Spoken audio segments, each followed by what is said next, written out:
माजी आमदार अरुण काका बलभीमराव जगताप वय 67 यांचं आज पहाटे निधन झालं। त्यांच्या मेंदूत रक्तस्राव झाल्यामुळे त्यांना 5 एप्रिल रोजी पुणे येथील एका खासगी रुग्णालयात उपचारासाठी दाखल करण्यात आलं होतं। तब्बल 1 महिना त्यांनी मृत्यूशी झुंज दिली।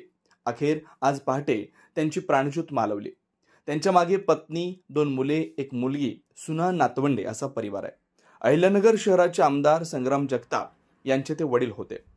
दिवंगत अरुण काका जगताप यांनी युवक काँग्रेसच्या अध्यक्षपदापासून आपल्या राजकारणाचा श्रीगणेश केला। नगरपालिकेत ते नगरसेवक झाले।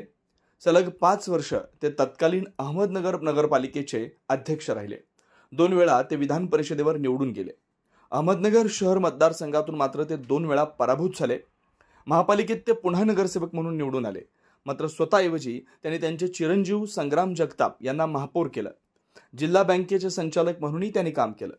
आयुर्वेद शास्त्र मंडळाचे अध्यक्ष म्हणून ते अनेक वर्षापासून काम पाहत आहेत। जिल्हा क्रिकेट असोसिएशनचे अध्यक्ष म्हणूनही त्यांनी क्रीडा क्षेत्रात ठसा उमटवला।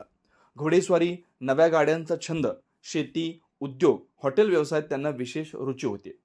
तत्कालीन मुख्यमंत्री मनोहर जोशी यांच्या काळात त्यांनी शिवसेनेत प्रवेश केला होता।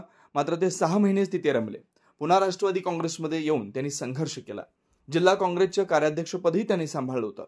त्यांचे चिरंजीव संग्राम जगताप हे सलग 3 वेळा अहिल्यानगर शहर मतदारसंघातून निवडून आले, तर दुसरे चिरंजीव सचिन हे जिल्हा परिषदेचे सदस्य होते। आमदार शिवाजीराव कर्डिले आणि भानुदास कोतकर यांचे ते व्याही होते। दिवंगत जगताप यांच्यावर आज सायंकाळी 4 वाजता अहिल्यानगर येथील अमरधाम स्मशानभूमीत अंत्यसंस्कार करण्यात येणार आहेत। त्यापूर्वी त्यांचं पार्थिव भवानीनगर येथील त्यांच्या निवासस्थानी अंत्यदर्शनासाठी ठेवण्यात येईल।